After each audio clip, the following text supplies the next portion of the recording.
সালের সেই রক্তাক্ত ২রা মার্চ কেবল জগৎজ্যোতি তালুকদার নামক একজন ব্যাংক কর্মকর্তা বা ব্লগারকে হারায়নি, বরং হারিয়েছিল একটি স্বাধীন ও প্রগতিশীল কণ্ঠস্বরকে। জগৎজ্যোতি ছিলেন শাহজালাল বিজ্ঞান ও প্রযুক্তি বিশ্ববিদ্যালয়ের প্রাক্তন ছাত্র এবং গণজাগরণ মঞ্চের একনিষ্ঠ কর্মী। তার অপরাধ ছিল তিনি লিখতে জানতেন, প্রতিবাদ করতে জানতেন।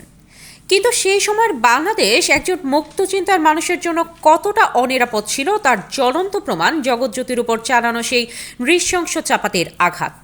2013 থেকে 2015 সালের সেই সময়টা ছিল বাংলাদেশের মুক্ত চিন্তার ইতিহাসের এক অন্ধকারতম অধ্যায়। জগৎজ্যোতি তালুকদার থেকে শুরু করে রাজীব হায়দার, অভিজিৎ রায় বা অনন্ত বিজয় দাস প্রত্যেকেই ছিলেন উগ্রবাদী গোষ্ঠীর সুনির্দিষ্ট লক্ষ্যবস্তু। রাষ্ট্র তখন নাগরিকের চিন্তার স্বাধীনতা রক্ষা করার চেয়ে অপরাধীদের বিচার নিশ্চিত করতেই হিমশিম খাচ্ছিল। জগৎজ্যোতি হত্যাকাণ্ডের 9 বছর পর 2022 সালে 13 জন আসামির যাবজ্জীবন কারাদণ্ড হলেও সেই দীর্ঘসূত্রিতা প্রমাণ করে যে বিচারহীনতার সংস্কৃতি কতটা গভীরে প্রথিত ছিল। বর্তমানে রাজপথে হয়তো আগের মতো চাপাতির মহড়া নেই, কিন্তু মুক্ত চিন্তার মানুষেরা কি আসলেই নিরাপদ? আজ শারীরিক হামলার চেয়েও বড় হয়ে দাঁড়িয়েছে ডিজিটাল সেন্সরশিপ এবং সামাজিক বর্জন। অনেক লেখক ও ব্লগার এখন নিরাপত্তার অভাবে হয় দেশান্তরী হয়েছেন, না হয় নিজের কলমকে গুটিয়ে নিয়েছেন। জগৎজ্যোতির খুনিদের বিচার হয়েছে সত্য, কিন্তু যে আদর্শিক উগ্রবাদ তাকে হত্যা করেছিল তার মূলোৎপাটন আজও পুরোপুরি সম্ভব হয়নি। ফলে নিরাপত্তা এখন অনেকটা আপেক্ষিক বিষয়ে পরিণত হয়েছে।